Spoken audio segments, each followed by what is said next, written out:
Magandang tanghali sa inyo mga par. Ayan, nandito na naman kami ngayon. Inaya nga pala kami ng mga par namin na pumunta sa bukid nila kasi magha-harvest daw sila ng tinatawag na pili. Kaya hindi na kami nagdalawang isip, kaya sumama agad kami mga par. Kaya agad-agad na pumunta na kami sa bukid nila mga par para mag-harvest ng pili. Ayan. Kaya naglalakad na kami dito par, papunta na nga dun. At ayun nga mga par, naglalakad na nga kami at sama-sama kami sa ilalim ng init ng araw. At dahil nga sa init ng panahon mga par, nais namin kayong handugan ng isang awiting makabagbag damdamin nang sa ganun mabawasan naman ang init na inyong nararamdaman. Par, ikaw ba yan? Balik tayo sa awiting makabagbag damdamin. Ito na nga mga par, pakinggan nyo na. Dahil sigurado pag napakinggan nyo to, nakko, tagos hanggang buto. At makaka-relate kayo sa awiting ito. At napakagandang pakinggan mga par. Ito mga par, pakinggan nyo na mga par, pakinggan nyo na.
Ayun mga par, matapos namin kayo handugan ng isang awiting makabagbag damdamin, ito na nga, hinahanap na namin yung mga hinarvest na na pili. Ayan mga par, hinahanap na namin dito.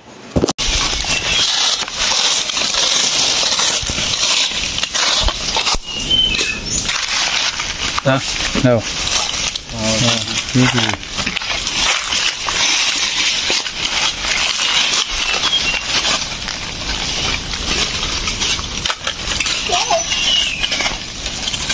Bravo.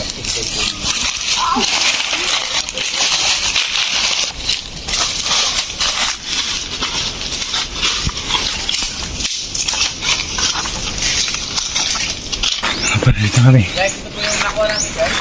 Yung huli namin, no? Finished product. Ito po ang pili na baga. Pili baga. Takong bigas. Dagwar.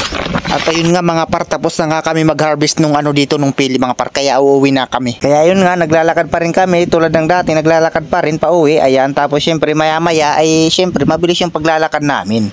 At bilisan na nga namin yung aming paglalakad mga par. At ilang minuto lang nakalipas, andito na nga kami sa bahay nila mga par. Ayan, ito yung mga pili na nakuha namin. At ayun na nga mga par, mula sa sako ay binuhos na nga ni par papuntang Palanggana yung mga nakuha naming pili. Ayan mga par. Paano mga par, hanggang dito lang muna. Salamat sa panonood.